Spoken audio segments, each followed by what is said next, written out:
baby, and welcome back to my channel. How are you guys doing today? I have a new product to review for you guys today, and it is from Becca. This is the Skin Love Weightless Blur Foundation in the shade Noisette. But before I talk about it, I want you guys just to see how it applied on my skin. So I'll be right back. One thing that is great to do when you're going to test out a foundation is to try it natural on one side of your face and with primer on the other side to see what the longevity of the foundation is. And coincidentally, today I'm going to use a primer by Becca, and this is the Backlight priming filter, and that was not planned. This is a sample that I had in my makeup supply, and I decided to pull it out, and then I realized that it was by Becca. So I'm going to do it on this side of my face with the primer. And I'm just using I might have taken too much. And this has gotten really great views. Oh wow, it looks really pearlized in the camera. It could just be because I have a ring light now, but this feels nice.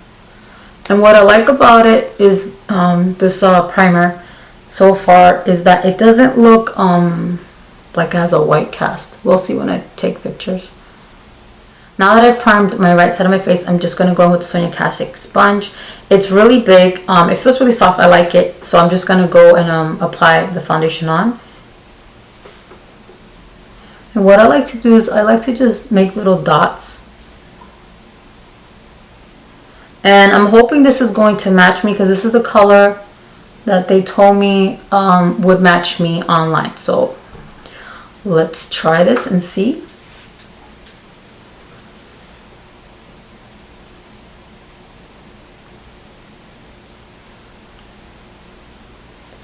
Already I like that this sponge is a lot bigger because you cover more areas quicker. I'm just looking down in my mirror as I do this to make sure that I blend all the way up. And it looks very natural. I don't know if you guys can see that. I really like how it looks. It looks just like skin. I'm really liking the way this looks. And I'm going to apply a little more down here. I feel like I need some more coverage here. I'm trying to be careful because I don't know if you guys notice this, but when you wear something white, you always seem to get it dirty and you don't even know how. This is the Sigma flat top synthetic Kabuki F80. I've used this brush so many times. Let me use my other hand. I am not a lefty. And I really do like the application with the Sigma brush. So I'm just like pouncing it. And then I like to just kind of drag it down. Now, I know probably with the lights, it's looking like it's a lot lighter, the foundation. But I promise you, it is a perfect match. This is on Noisette, if I didn't say that. And I used the matching system on Ulta's website. And I'm just to merge the two. And I think I got it all.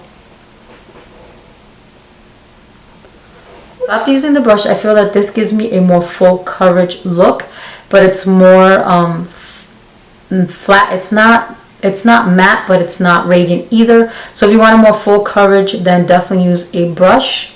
And if you want a more natural, like dewy look, the way I personally prefer my makeup, then use a sponge with that Backlight priming filter. I think that's what it's called. I absolutely love the way this side looks. Which side do you like more, the brush side or the sponge side? Let me know in the comments. Now let's talk about the foundation. This foundation retails for $44 and you get 1.23 fluid ounces, which is a great amount for traveling because with TSA, I believe you can only take 1 ounce, and I don't see why 23 ounces would prevent them from letting you carry the product with you. It also comes in 24 shades, which is great. I'm sure you could find the shade in there to match yourself. I would recommend that you either go into the Sephora store. They actually have pictures with each foundation to match yourself, or go on Ulta.com and go where it says description, see more, click on that, and there'll be an actual link. You press it and it'll show you pictures of the model so you can match yourself up. That's how I did it when I got this foundation. And I matched myself up to Noisette, and I am an NC40 in MAC, but this foundation is a little bit too light for me because I got a little bit of a tan, and olive was too yellow for me, and tan was definitely too dark for me. Now let's talk about the packaging. I absolutely love the packaging. It's very sleek and modern in my opinion. I love this cap that you can put it and it just stays like this, nice and tall for you on your vanity desk wherever you get ready. And I love that it comes with a pump.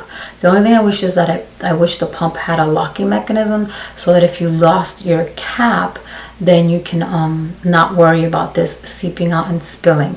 Now speaking about the cap, it's great that it's this big, because if you do have like a spillage from this, I believe it will stay within the cap and you wouldn't have to worry about it getting all over your makeup bag. And I feel like that this would fit pretty much in any makeup bag that you carry, because we all tend to carry something that's at least this long in length where we put our little things that we need to get ready with. So I think the packaging is great. Absolutely love it. I love that it's plastic as well and it's not glass, so it makes it very lightweight, and that's why I think it's very travel friendly. The other thing is that it feels weightless on the skin. I absolutely love how this foundation went on and how it felt on the face. Like this is the second time that I'm actually wearing it, and believe it or not, it is like 2:30 a.m. right now and I'm still wearing this. And a little thing I'm going to share with you guys, I actually took a nap and I fell asleep with it and it didn't go anywhere, which I found very interesting. It didn't smudge anywhere on my pillow or my clothes or transfer or anything like that, so that was great. But with that being said, the only thing that I did find strange is that it did transfer on my nose area. So when I put on my glasses, for some reason it transferred onto my glasses, but it won't transfer anywhere else. So I found that interesting. Now the first time I did wear this foundation, I'm gonna tell you that it did not go well the wear time. Within an hour or two, I saw that it was breaking down around this area of my face and especially on my forehead as well. If I have the pictures, I will insert them now so you guys can see what I'm talking about. So with that said, I said, okay, let me just wait, because my skincare has not been the best right now. So I just figured it was that. So then after like 3 hours, I noticed that the foundation looked extremely ashy. That when I went into my bathroom, I was like, whoa, why do I look so white? And then I remembered that this foundation has a brightening complex in it. And I just figured, okay, maybe it's just that it's supposed to be to help your skin maintain its moisture, level out, make you look the brightest, best looking skin. So then I was like, okay, let me just wear it a little bit longer. But as the day progressed, on my first time I wore it, it just seemed to get worse, more and more brighter, and I really did not like it. Hence, that's what led me to go to Sephora and try out the olive shade, which looked way too yellow on me, and tan, which was just way too dark.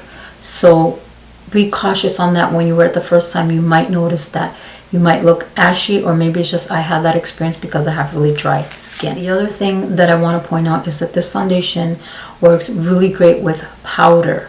I set it more the second time around I wore it. I put more powder everywhere, and on top of that I put a setting spray, and I think that's what helped the longevity of the foundation. So for those of you who have normal combo skin, oily skin, I think you will benefit best from using this foundation because you won't have an issue with using powder. Me, on the other hand, I'm not one who likes to set my foundation with powder because I find that it looks very cakey on me. But the plus side about that with the powder with this foundation is that it works really, really great. I find that with the powder, it actually made the foundation look even nicer because this foundation has a matte or velvet finish. And me personally, I prefer a radiant finish, not a velvet finish. So no matter what I did, I feel like I couldn't get it to look radiant on my skin, but I do have dry skin. So in conclusion, I give this foundation a 5 out of 5 stars. I think it's a great foundation. I like that it has the skincare aspect in it, which I didn't mention that. I'm going to read right from the box what it says. It says here, love the skin you're in. A breathable, medium coverage looking foundation with buildable finish, which is very, very true, that enhances the natural beauty of your skin. Enriched with Becca's Glow Nectar Brightening Complex Vitamin C, Bitter Ginger, and Cold Pressed Avocado and Melon Blend. The Weightless formula boosts radiance and maintains skin natural moisture levels for all day wear. Comfortable wear. That is true. It is comfortable wear in my opinion, but I don't feel that it made my skin look radiant at all. But I have dry skin. So this also has pore blurring pigments, hug every curve and contour of your complexion to instantly diffuse the appearance of imperfections for an effortless second skin finish. And I do believe that that is true. This foundation makes your skin look really, really nice. Like I said, even with powder, it didn't look cakey at all. So I have to agree with all the claims on the box, except for with my skin, it did not look more radiant. But nonetheless, I think it's a beautiful foundation. It's just not the type of finish that I personally like for myself. But I still give it a 5 out of 5 stars because I think everyone who tries this foundation is really going to like it. But I will be returning it because of the way it wears on the skin. I prefer a more radiant look than a matte look. So I hope you guys enjoyed this video. Let me know in the comment section if any of you have tried this out and what you thought about it. And let me know if you are going to try out the foundation as well. So I'll see you guys in my next video. I hope you're having a wonderful day. Bye.